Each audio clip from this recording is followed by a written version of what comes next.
Hi, I'm Mary. And I'm Katie, and this is The Housewife Did It. True Crime Edition. All right, so I do have some real-time true crime. On January 7th, 3 men went to a friend's house in Kansas City to watch the Chiefs game. And after 2 days had passed, one of the men's fiance went to the home to look for him with police. They found his body on the back porch and the bodies of the 2 other men in the backyard. There are no obvious signs of foul play, but obviously people live at this house. So how did they not notice their friends go missing or dead bodies in their backyard? Yeah. For 2 days. So that's insane. That's all I know about that case right now, but I'll keep an eye out. Secondly, the LA Innocence Project has taken on Scott Peterson's case. And I have thoughts, but perhaps we should save them. Somebody said, is this our sign to not trust the Innocence Project anymore? Yeah. I don't know if I'm missing a lot of information, but I do wonder if that could make a great bonus episode. A lot of people do think he's innocent. I feel like I'm in not my experience, it's not like a lot of people, but like maybe it is. But like every like podcast I've listened to about Scott Peterson, they're like, they say it's like very divided. Yeah. So stay tuned, maybe. We haven't had a January bonus episode. No, and I think like we've never covered that case, so it feels a little weird, but like a small little intro and then like our opinions on it. Maybe friends. Okay, but otherwise, are you ready to get into this one? Yes. Okay. On October 22nd, 1989, in St. Joseph, Minnesota, 3 young boys, Jacob, Aaron, and Trevor, headed out on 2 bikes and a scooter to the local Tom Thumb store to rent some DVDs for their movie night. They put on bright clothing and brought their flashlights, knowing that it was dark out. After gathering their movies, they turned back toward home shortly after 9 p.m., where they were met by a man with a face mask on, carrying a gun. He told the 3 boys to turn off their flashlights and lie face down. He asked each of them, one at a time, their ages. Trevor, Jacob's little brother, told the man he was 10, and the man told him to run away into the woods and don't look back. Aaron and Jacob both reported that they were 11 years old. Then the man gave Aaron the same instructions as were given to Trevor. When they had finally run far enough that they felt it safe to look back, Trevor and Aaron could not see anything. The man, Jacob, and any evidence of the 2 were gone. This case became the crime of the century in Minnesota. Jacob and Trevor Wetterling grew up in St. Joseph, which was known to be a very safe town, especially in 1989. It's located about 2 hours north of the Twin Cities. People reported feeling safe enough to leave their doors unlocked and actually said that the police chief himself did not carry a gun. Their parents, Patty and Jerry Wetterling, were very involved in their community. They both helped lead their local NAACP, and after Jacob's disappearance, Patty would become a candidate for a Minnesota seat in the House of Representatives for the Democratic Farmer Labor Party, which is what it's called here in Minnesota. In addition to Jacob and Trevor, there were 2 Wetterling daughters, Amy and Carmen. In Patty Wetterling's book titled Dear Jacob, A Mother's Journey of Hope, she described her son. Jacob played hockey and was a goalie. He also loved all things Michael Jordan, especially since the 2 of them shared the same birthday. She also says that Jacob was sensitive about protecting other people's feelings and that he remained cool under pressure. On Monday, October 23rd, the boys, Jacob in 6th grade and Trevor in 4th grade, would be out of school for the MEA conference in Minnesota. This is an annual teachers conference that takes place in St. Paul, and all schools are closed for the day. So the Wetterling children were going to have a long weekend. So that Sunday, October 22nd, the family got all dressed up in their purple and surrounded the TV to watch the Minnesota Vikings game. And then that night, Patty and Jerry had a dinner at their friend's house about 25 minutes away. The oldest daughter, Amy, would be going to a friend's house that night, so 11-year-old Jacob got his first shot at babysitting his younger siblings. Jacob asked if his friend Aaron could come over too, since it wasn't a school night, and his mom thought, sure, what's better than one responsible 11-year-old? Two responsible 11-year-olds. So Patty and Jerry left around 5:30 p.m. to go to their friend's house. The boys called to the friend's house and asked if they could go down the road a mile to the Tom Thumb store to rent a movie for the night because they were already bored out of their minds. Originally, Patty said no, given that it was already dark, but the boys laid out their already well thought out plan. They had flashlights, white t-shirts so that they could be visible, and they had already asked a neighbor to come over and watch their younger sister, Carmen, who was in the 2nd grade. Yeah.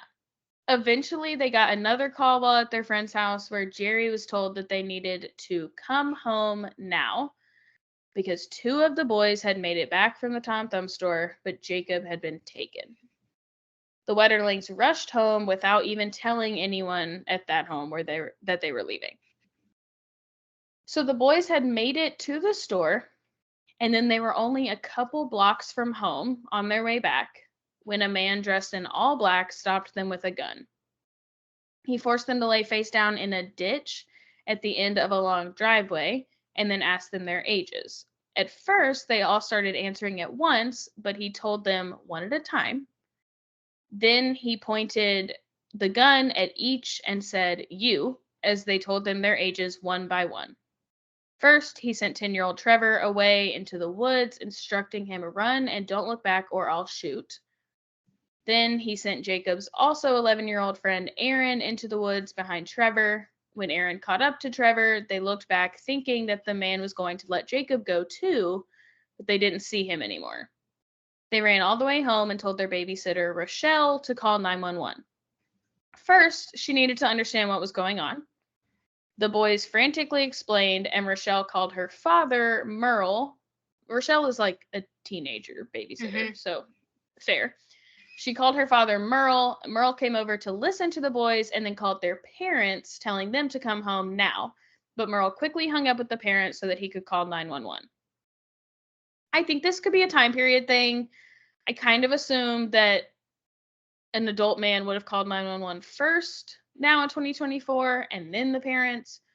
Or perhaps if someone had a cell phone and could dial 2 things at once. But obviously that was not the case in 1989. I think also, like, you're hearing this from children. Sure. And you're like, what? And, like, I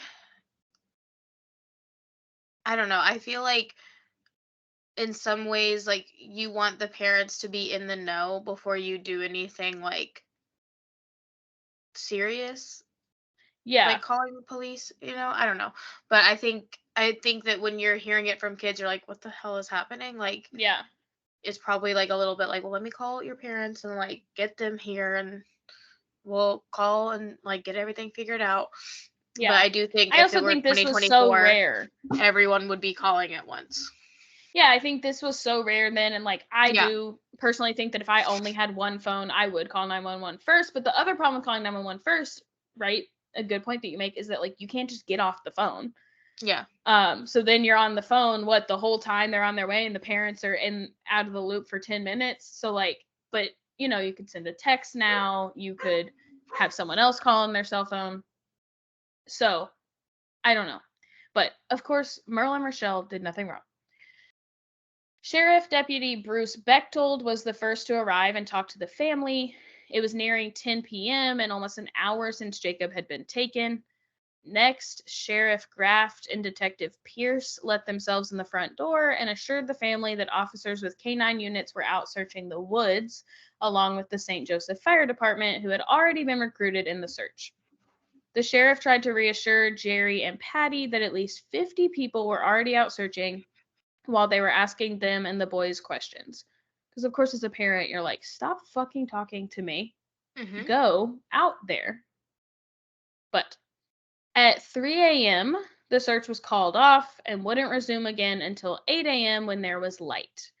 In the meantime, officers were, of course, trying to get as many leads from Jacob's loved ones as they could. They asked Patty if there was anyone that hung around in their life that liked Jacob a little too much. At first, Patty couldn't think of anyone or really even wrap her head around that as a possibility. Mm-hmm. Eventually, she did suggest someone, though. There was a program through Jacob's school that connected students to a veteran in the community, kind of like a big brother, little brother situation. Jacob's VA pal was named Ed. Police did go and check him out in the middle of the night, but ruled him out.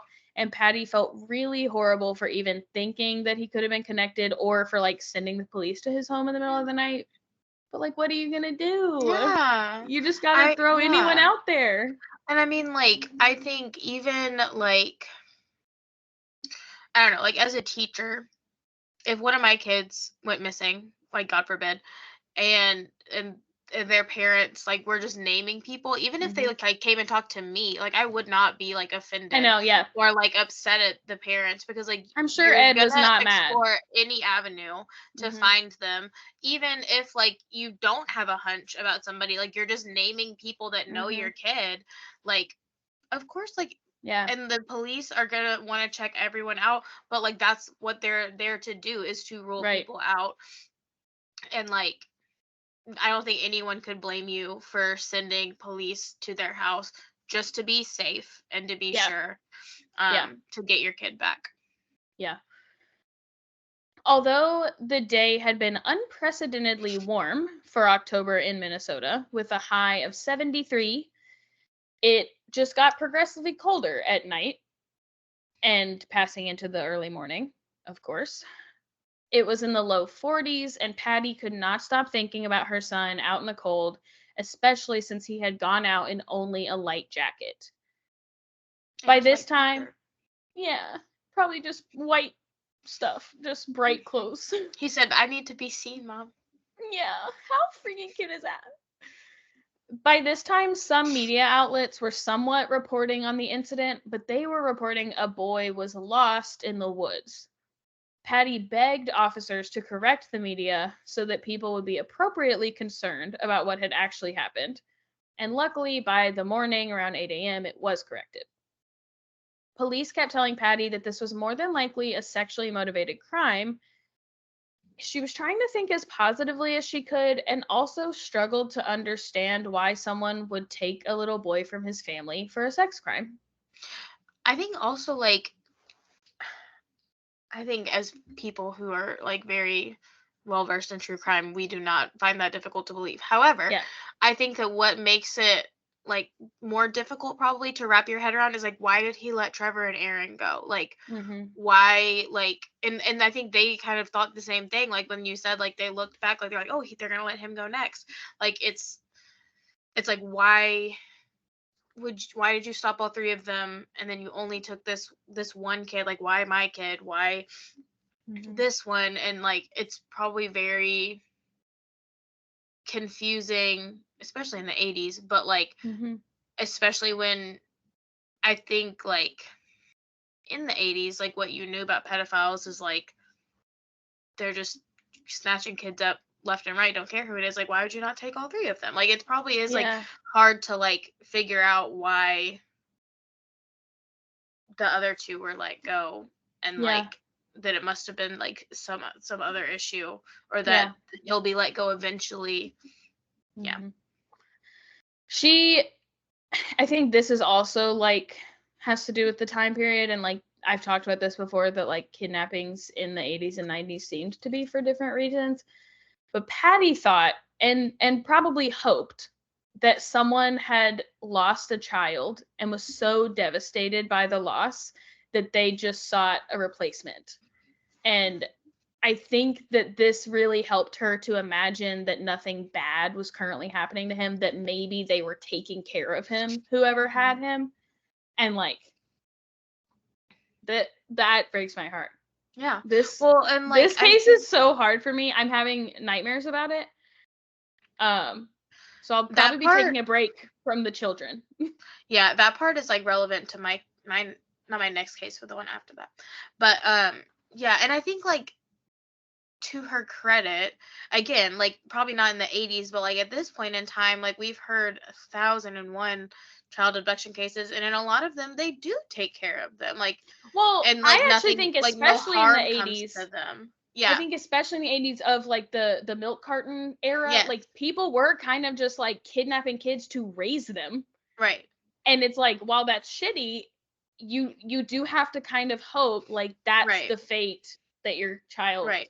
We've got like trendsetter Georgia Tan. And but yeah, like it just is so sad because like like you'd be doing the same thing, like trying to find the silver lining. Yeah. All night, the police monitored the Wetterling family homes just in case there were any ransom calls, rescue calls, or calls from Jacob. The next morning, officers went back to the search. They brought in dogs to track Jacob's scent. They tracked to a gravel road where the police found fresh shoe and tire tracks. Police also went, not the dogs, the police went to talk to the owners of the long driveway where the boys were asked to lay in a ditch. Dan Rassier, who's 34 years old, was a music teacher who lived at his parents' home and farm in St. Joseph. That raised some red flags for the police. That's probably not fair, but it did. Just he's a male teacher. Because he's a 34-year-old teacher living with his parents. So that night he was home. Dan Rassier was home alone and about a quarter of a mile from the crime scene. So of course police wanted to speak with him and to search the farm property. They had actually already considered the fact that the abductor could have fled on foot, meaning that they could have lived close by. Dan did report seeing a car turn around at the end of his driveway and says that he called 911 because he thought that people were stealing his firewood. Police felt that he seemed very nervous on the 911 call, and he was given a lie detector test. But that is all we know. We do not know if he passed or if he failed. I tend to believe that if you don't tell me he failed, then he probably didn't fail. But I don't really know. I too would get nervous on a 911 call. Yeah, that's totally fair. Patty took Trevor with the police to answer more questions, and on their way out of their neighborhood, they passed the crime scene. This is the first time that Patty had seen it in the daylight. Along with the yellow crime scene tape, the 2 bikes and 1 scooter were still on the side of the road. Almost immediately, lots of agencies were involved. Surrounding counties offered their officers, and the Minnesota division of the FBI started on the case. The FBI's profile was that the abductor would have been a white male between 25 and 35 and may have had a recent unsuccessful abduction. The community also moved quickly to help in any ways that they could. Businesses started collecting donations. A local print shop printed flyers for free, and local college kids volunteered to hand them out and hang them up. St. Joseph organized a prayer march for the Wetterlings. Patty heard Jacob's favorite song on the radio, and she had an idea. She sent the song into the local radio station and asked them to play the song and to dedicate it to Jacob. She hoped that either Jacob or the kidnapper would hear the song and know that they were still thinking of him and looking for him.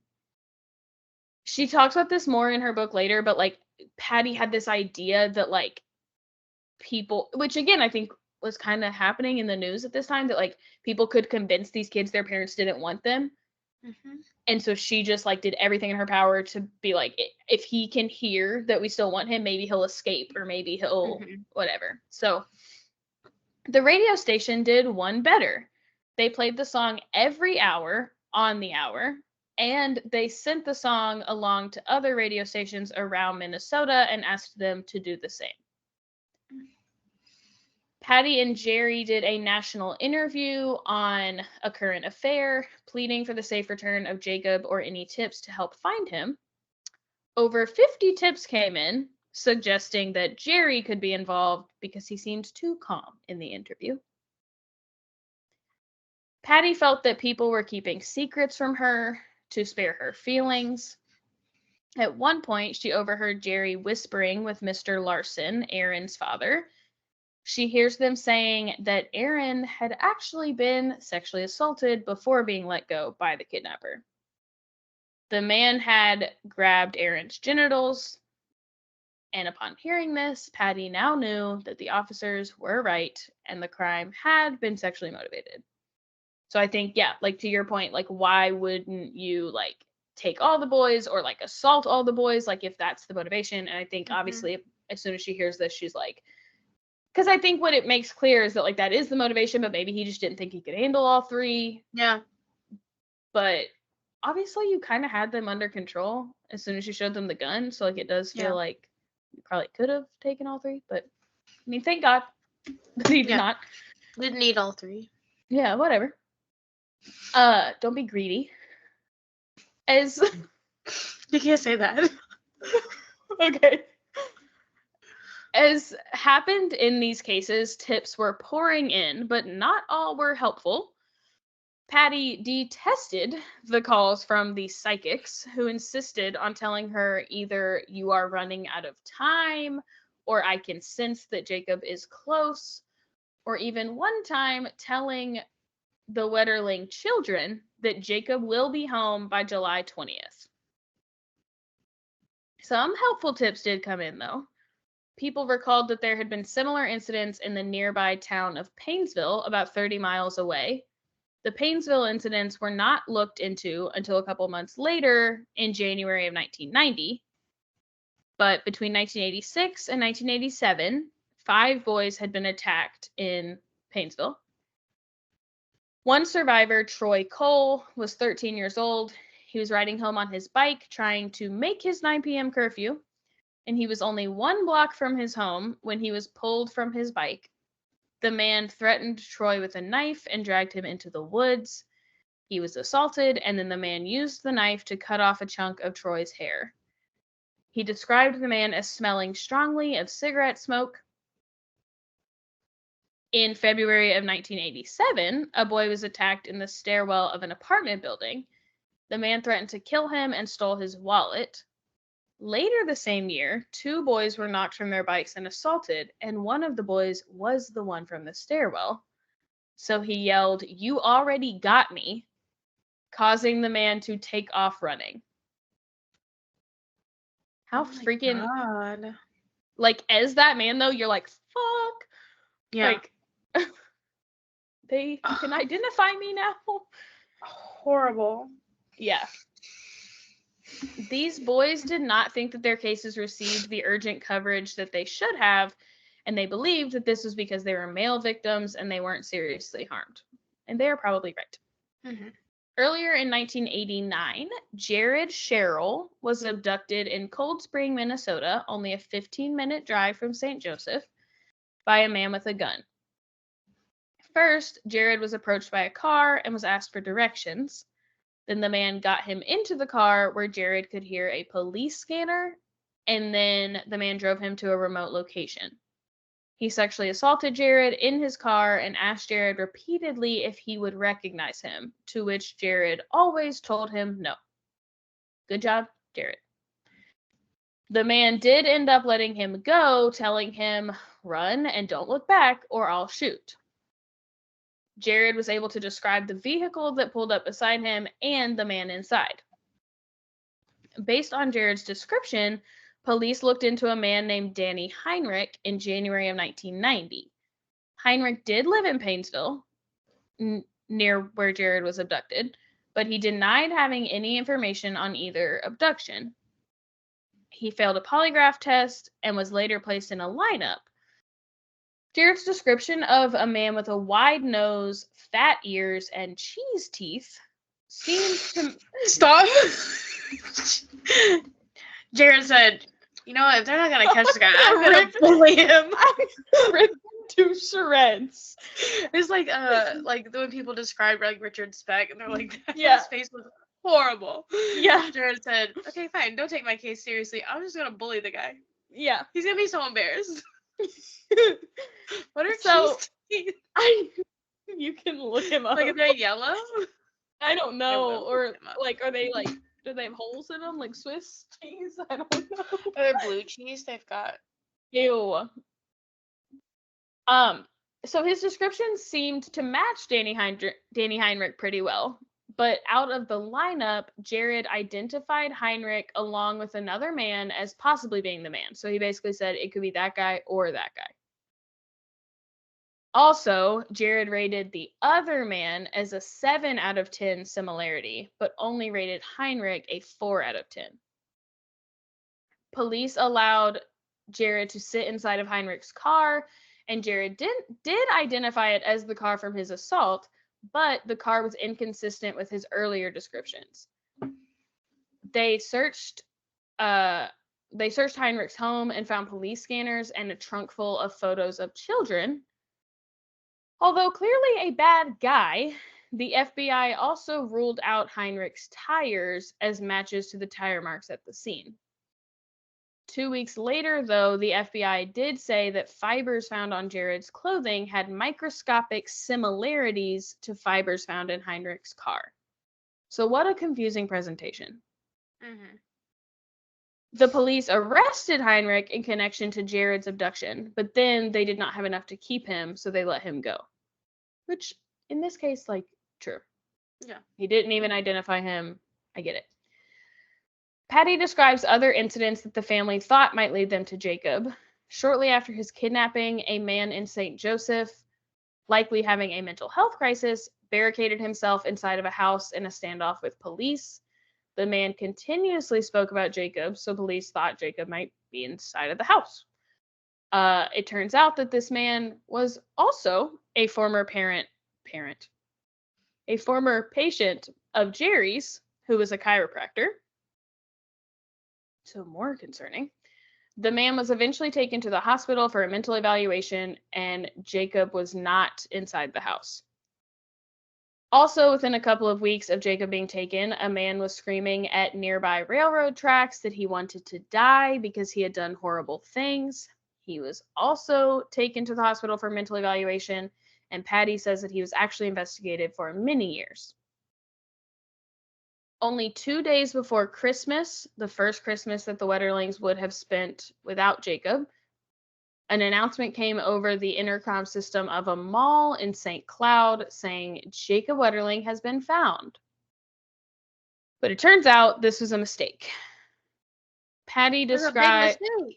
Yeah. Patty describes how devastating. And, like, they weren't at the mall, thank God, but, like, people were calling them and being like, oh, yeah, oh my God, congrats. Cool. Patty describes that by this point, they had already learned not to get too invested in good news until it was confirmed, but that this was obviously still a disappointment. On Christmas morning, a group of veterans had walked 65 miles over the course of 2 days from the Twin Cities to St. Joseph, and the walk was used to raise money for the Friends of Jacob Fund. And eventually this would turn into the Jacob Freedom Walk, which would continue for many years. It's so cute. You know Ed was in there walking with them. Probably. They walked to Ed. Ed donated for sure. On February 17th, 1990, the Wetterlings were able to set up a nonprofit organization called the Jacob Wetterling Foundation, and they announced the founding on this day because it was Jacob's 12th birthday. Patty Wetterling continued to work with the National Center for Missing and Exploited Children, trying to learn everything she could about these cases. Could they be avoided? How do the kidnappers operate? She especially focused on stories about long-term missing children who were able to eventually return home. She says in her book, quote, "I'd learned a lot about the types of people who committed sexual crimes against children, and in most cases, the offender had many victims, sometimes over 100. I had been told that treatment is ineffective at best and sometimes even detrimental since the offenders learned how not to get caught while being treated for their crimes."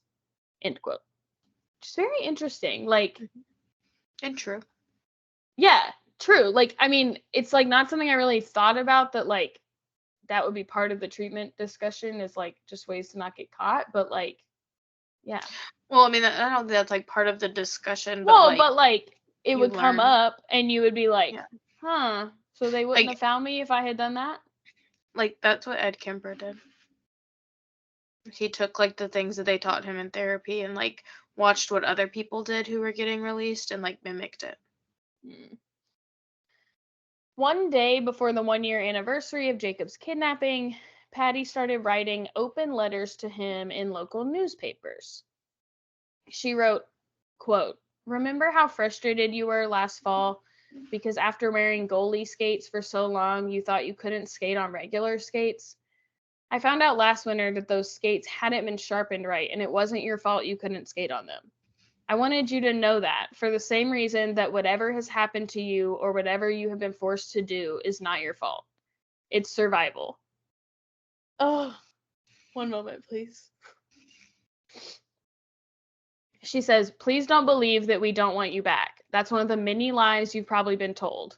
If pictures were taken, don't believe that they'd show the pictures everywhere if you left. If they do, they'd get arrested. You've done nothing wrong and we love you. Remember how I've always believed in you." End quote. Ugh, stop. Patty, what a freaking gal. Just put in here, I highly recommend her book. It was so good. Okay. So the investigative team, obviously, over time, was continuously reduced as resources would need to be allocated elsewhere. Police did continue to look into Dan Rassier, Danny Heinrich, and a few other men in the area, but leads started dwindling. Over the following years, they released at least 5 different sketches of the possible suspect, which I don't love. It like reminds me of like the Delphi murders. Like it just confuses people. Yeah, because those sketches didn't look nothing alike. No, yeah. In 1991, U.S. Senator Dave Durenberger reached out to the Wetterlings to help him in proposing a national registry to track people who committed crimes against children. It would be known as the Jacob Wetterling Act, and it was passed in 1994 as the Jacob Wetterling Crimes Against Children and Sexually Violent Offender Registration Act and Sexually Violent Offender Registration and Child Safety Act. So it got much longer, but great. Along with this act, in 1996, the Amber Alert system was created. So lots of things happening. When the Boston Globe published their 2002 expose on child sexual abuse by thousands of priests, people began to focus on pedophilia in their churches. So, like, this case is so interesting because it spans such a long time that we get to see so many eras. So, Patty Wetterling understood the new suspicion of a priest's possible involvement, but with her knowledge of these offenders, she wasn't sure that priests would resort to abduction when they're surrounded by children daily. And also, like, where would you put them? Yeah. However, she was shaken by the discovery that 2 local priests who had been in her home after Jacob's disappearance were facing credible sexual assault allegations. In fact, Father Tom Gillespie had been the first to hold a prayer service in honor of Jacob, and the other, Father Matt Feeney, had invited her other children over to his house for a movie night. No. Which I'm guessing they did not go to because she did not say that in the book. Yeah. But, oof, like. But I mean, to be fair, like, she's probably not sending her kids over to anybody's house right now. No. It's also interesting because they're, like, not Catholic. Yeah. Like, these were just, and, like, it seems like this was just the culture. Like, everyone in St. Joseph was helping. Yeah. But, yeah, like, weird. Stressful. Everyone's a suspect. 14 years after 1989, In 2003, a man named Kevin was telling a friend that he had been a witness to the Wetterling scene. His friend encouraged him to call investigators and tell them what he saw. Kevin had a police scanner in his car, and he heard that something was going on, so he drove down to the scene where he saw the bikes in the ditch. He walked over to the police and told them about the bikes, but they told him they had it handled and he should go home. Once he came forward in 2003, the police realized it was likely his tire tracks that were at the scene, since he drove right up to the officers and then had to turn around. This made them return to their original thought of the suspect being on foot, which brought them back to Dan Rassier as their main focus in the Wetterling investigation. Come on, folks. This car literally drove up to you. Yeah. In 2009, investigators received another tip that a barber from St. Francis, Minnesota, had told his psychiatrist that he killed 2 boys in either 1958 or 1959. The man's name was Vernon Seitz. He had previously met with the family, claiming to be a psychic, even once showing Patty a painting that he had done of Jacob. Gross. This poor lady. Yeah. She obviously wants any tip, but I eventually would reach a point where I don't want to fucking hear anything from anyone. Yeah. I'm done. Become a recluse. Yeah. Seitz eventually died in his home of natural causes, and in his home were found newspaper clippings and missing posters, children's shoes, books on cannibalism, patches of human hair in various colors, bondage straps, chains, and cuffs, maps with lots of locations circled on them, a gun, photos of unknown children, including one from 1959, and a novel called Innocent Rage that was written by Seitz himself. Oh, God. He also had fresh cement recently poured in his basement. I'm going to give a spoiler. We won't talk about Vernon Seitz again. So that's all just Jacob didn't go missing in 58 or 59. No. But, yeah. What a weird guy. Mm-hmm. Investigators suggested that Patty Wetterling ask Dan Rassier to meet with her directly. They hoped that it would appeal to any emotion or remorse that he felt and that she could get a confession from him. In the meeting, they played video and audio clips of Jacob Wetterling.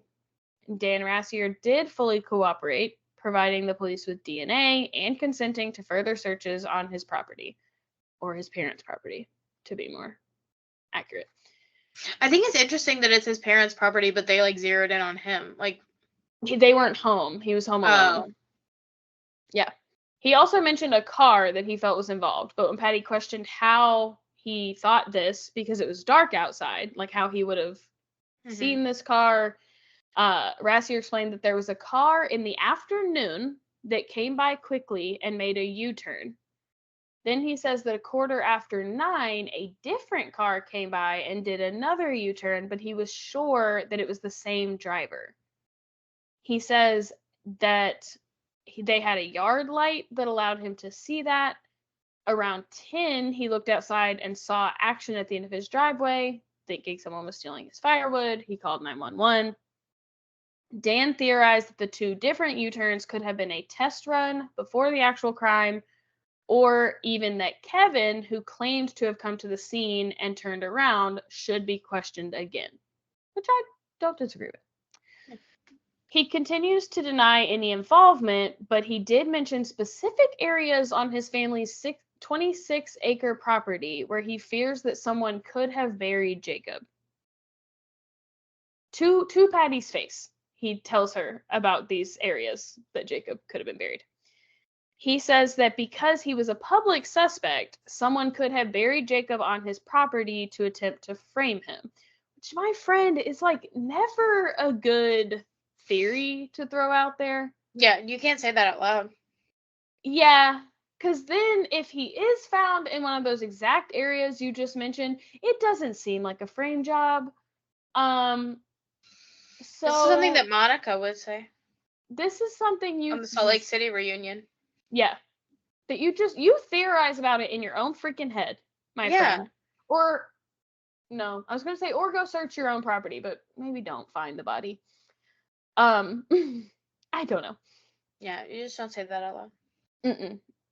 So Patty did leave the meeting, and she told an FBI agent that she did not think Dan Rassier did it. But the FBI were not so sure. No, I trust her. Yeah, I know. I'm like, that was very suspicious, but if Patty believes him, me too. I'm good. Whatever. They still planned to conduct their third and most extensive search of the Rassier property. They collected 6 trucks full of dirt and ash from the Rassier dump pit. That's a big-ass dump pit. What? Then identified, quote, some items of interest. These were sent to the lab, but nothing concrete came of the search. We are actually nearing the end. So, any thoughts before I go to that next part? No, I did look up Danny Heinrich, and there are no photos of his teeth. Damn it. His mouth is closed in every single one. He got hurt. He got hurt by that comment. There was one. It was 10 pictures, of him from like the time he was like young until like he's older. There is one where his mouth is open, but it's in black and white, so I can't tell what's going on with his teeth. They don't look cheesy in black and white. They don't. Like I think I think it must mean that they're yellow. Probably. The Minnesota Bureau of Criminal Apprehension reported being able to obtain a DNA profile from the wrist of Jared Sherrill's sweatshirt in 2012 and determined that it contained the DNA of 2 people. Jared could not be ruled out as one of those people, but the prominent DNA was not Jared's. In fact, 99.5% of the population could be ruled out of the prominent sample. It wasn't until 2015, though, that tests determined the sweatshirt DNA to match that of a hair sample taken back in 1990 from Danny Heinrich. Which is why there are pictures of him all over Google. Yeah. They also found that he was likely the DNA found on a baseball hat taken from one of the Painesville attacks. Crazy. A couple weeks later, police went to search Heinrich's home in Annandale, Minnesota, about 30 minutes from St. Joseph and about 40 from Painesville. They seized 19 3-ring binders filled with child pornography, handcuffs, duct tape, a camouflage outfit, and 4 bins filled with boys' clothing. Much of the child pornography seemed to be homemade by Heinrich himself, using Painesville school yearbooks from the 1970s. Finally, they found multiple videotapes of secretly recorded footage of neighborhood boys.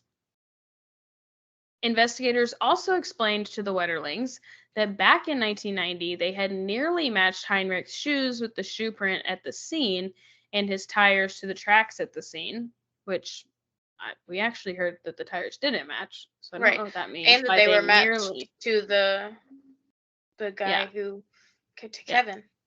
Yeah, so I'm like, I don't know what that means. They nearly matched. But it wasn't enough at the time. But now, 5 months after, okay, never mind. So it wasn't enough at the time. I don't know if that means that like now they're finding like different tires at his house and like, yeah, like maybe he had changed the tires. So like when they tested the tires, they were like different tires. I don't know. Weird, confusing. Because it didn't match the car that Jared had been in, but maybe they matched something. Sure. Else. Yeah, because Jared's was like not at the same time. It was like earlier before. It was earlier the same year, but yeah. And apparently he might have 2 cars because he's just making U-turns in 2 different cars.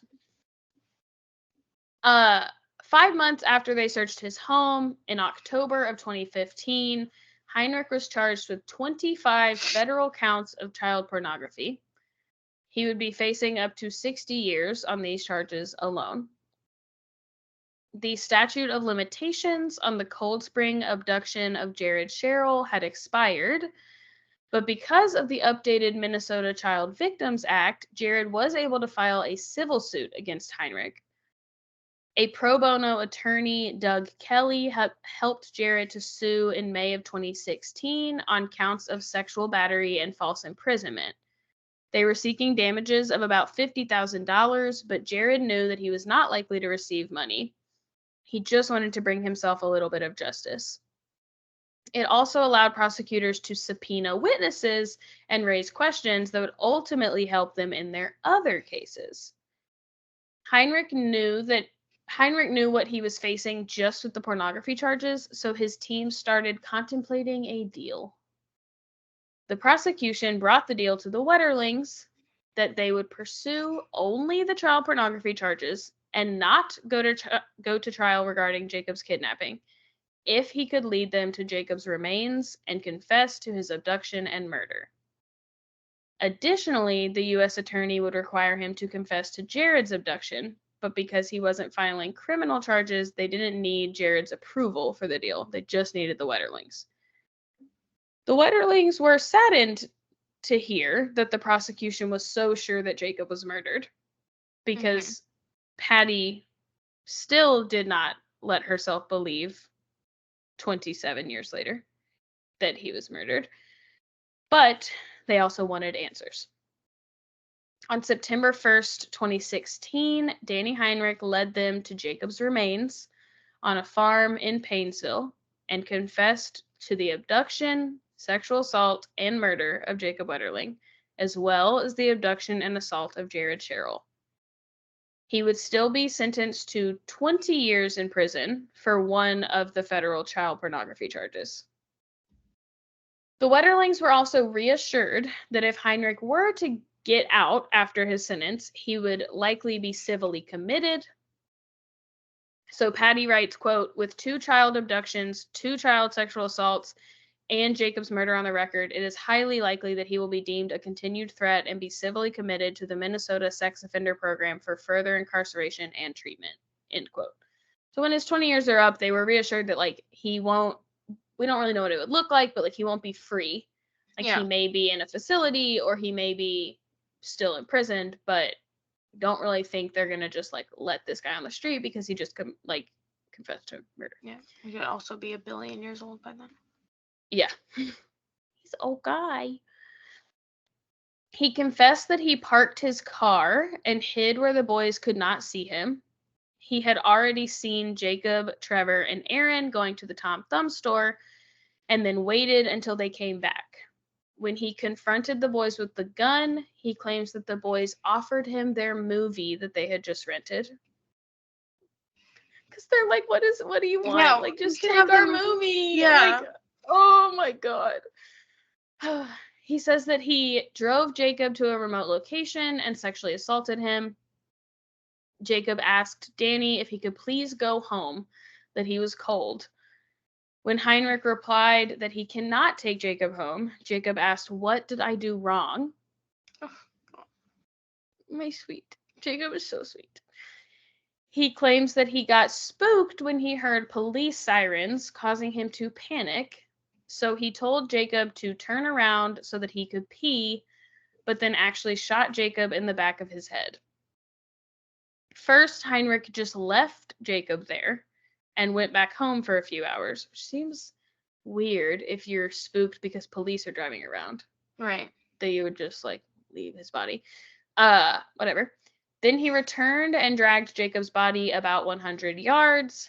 He attempted to bury Jacob, but wasn't able to dig a grave, so he went out and stole a bobcat from a construction site nearby and buried him. Like the diggers. Oh, I knew you didn't mean the animal. Your face, I was like, she knows I don't mean he, like, stole a bobcat. No, right? I knew that you meant. I just was like, that's a hard thing to steal. Yeah. Somebody see you. Yeah. What Logan Huntsberger? He realized he didn't bury Jacob's shoes, so he threw them in a ravine on his walk back home. So, great idea. Between the burial site and your home, throw this kid's shoes. A year later, Heinrich got scared and went back to the burial site, where he spotted Jacob's jacket coming out of the dirt and then discovered that nearly all of the remains were uncovered. He buried Jacob again at the site that he would eventually be found. Patty Wetterling said in a statement after this confession, quote, "Jacob's taught us all how to live, how to love, how to be fair, how to be kind. And I want to say to Jacob, I'm so sorry. It's incredibly painful to know his last hours, last minutes. We love you, Jacob. We continue to fight. For us, Jacob was alive until we found him." End quote. And that's it. I had seen somewhere that, like, his shirt was found, like, before him or something. And there's, like, when you Google him, there's, like, a bunch of pictures of his shirt, but it's not a white shirt. Is it a jacket? No, it's like a jersey. Yeah, so there was, I thought when she wrote about it, she described it as his like sports jacket, like a hockey jacket. Maybe it was. But yes, so there was like a few days he gave them the site to go look, and they went and looked, and they found, yeah, that's probably, it has his name on it. That looks like a shirt. You're right. So I don't really know. Maybe he was wearing it like under a white shirt, or maybe he had a white jacket. Not real sure, but there was a few day span that they were searching for his remains, and they did find the shirt or jacket or something first. And Patty was telling them, like, if it doesn't have his name on it, then it's not his. And they were like, well, it doesn't have his name on it, but, like, are you sure? Like, and they were like, call the coach and see if they had their name on them at that time. And she was like, it had his name on it. Like, I know it had his name on it. And so I don't remember what the result of that was, but they had found something that, like, in the end wasn't his. And then later, it says Wetterling on it. No, well, that's not what they found. Later, they called her and they were like, okay, like, we found the one with his name. And so I don't know if that means, I don't think that means like Heinrich buried someone else's clothes. I think maybe it was just like other clothes that were found in the area. But anyway, so yeah, I think they found it, and then that was like where they found the body. Okay. I wasn't sure like how far before he was found the shirt was found. Not long. Okay. I don't think they had found anything of his until Heinrich gave them the area, because it was in Paynesville, but it was like a private farm that like wasn't his, so like they wouldn't have really looked there, right? I guess otherwise, but it wasn't one that you had much back and forth for. But I also get that it's not very like confusing or like like it's just bad, and just it's pretty straightforward. I was like waiting for the shirt thing though, because I was like, I went ahead and like made a thumbnail, and I was like put the shirt on it. I was like, oh, this is a big deal, this shirt. And I was like, okay, bring up the shirt now. And there's so many cute pictures of him and their family from Patty Wetterling's book. So we'll put those somewhere, but it's one that like, so I don't listen to Crime Junkie religiously like most people. So I had not heard this case on Crime Junkie. And then I moved to Minnesota, and people talk about it like I should just know, like, Jacob Wetterling. And I'm like, who? What? Yeah. And like, it is like such a huge deal here. Yeah. And like for 20 fucking years, his face was on billboards and like everywhere. And so like everyone knows this case. And I was like, I'm gonna do it. Yeah. We don't really have like a case like that in Memphis. Well, I was gonna say, like, I don't know, but I'm pretty sure the West Memphis 3 is like just as well known to the whole world as it is to Memphis. I would think so too. Yeah. But maybe I'm wrong. Well, and like technically the West Memphis 3 is right, but it's near Arkansas. But like I think I would say that like the if you ask people from Memphis what the like most well-known like murder case they could think of from this city is, I think people would say like Lorenz and Wright. Yeah. Or like one of the many rappers who has been shot here in the past few years. But like we don't have like a 20-year long investigation on a child murder like for us to be like talking about all the time. And it's like weird to me that this isn't like, again, not that it's not well known, but like it's weird to me that this isn't like so obvious and like freaking OJ Simpson when it's like led to so many like laws and like Amber Alerts and like the sex offender registry, and like it's like absurd to think of a world where there wasn't a sex offender registry or like there wasn't an Amber Alert system. And so I don't know. Wasn't it featured on like America's Most Wanted? I don't remember. We weren't alive, but like I mean, but I've never seen it. But because the guy who hosts America's Most Wanted, his son also like disappeared. And I want to say is he Adam Walsh? Yes. Okay. I want to say that he like that John Walsh like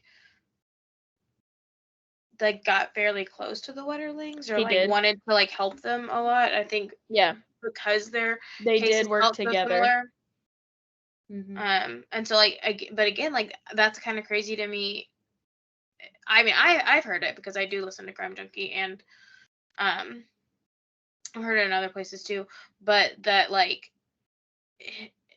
it's one where somebody so close is so famous, and especially in like true crime, and that it's still like not super well known outside of the area it took place in. Yeah. And like I know she's not the focus, but man, I am just so impressed with Patty Wetterling. Like there's so much that I didn't include because that's not what we're doing here. But if you read her book, like she did so much. Like her life became about missing children, and like she wasn't even paid. Like it like wasn't actually like her job. She just like did it all day, every day. And like, you know, I don't know. That's awesome. What a gal. Yeah. So that's it. Yeah. Good news is my case next week does not involve children or murder. So my next one. Bad news is it's still very rough. My next one also involves child sexual abuse. So that'll be my third in a row, and I think I really got to cool it. Yeah. My next two are not murders. Nice. But I'm researching my next one after those two, and it is several child murders. Awesome. But not child sexual abuse. Thank you. Just straight up killing them. So. Okay. I got you. My nightmares are just gonna shift. Yeah. Ugh. Bye. Okay. Bye.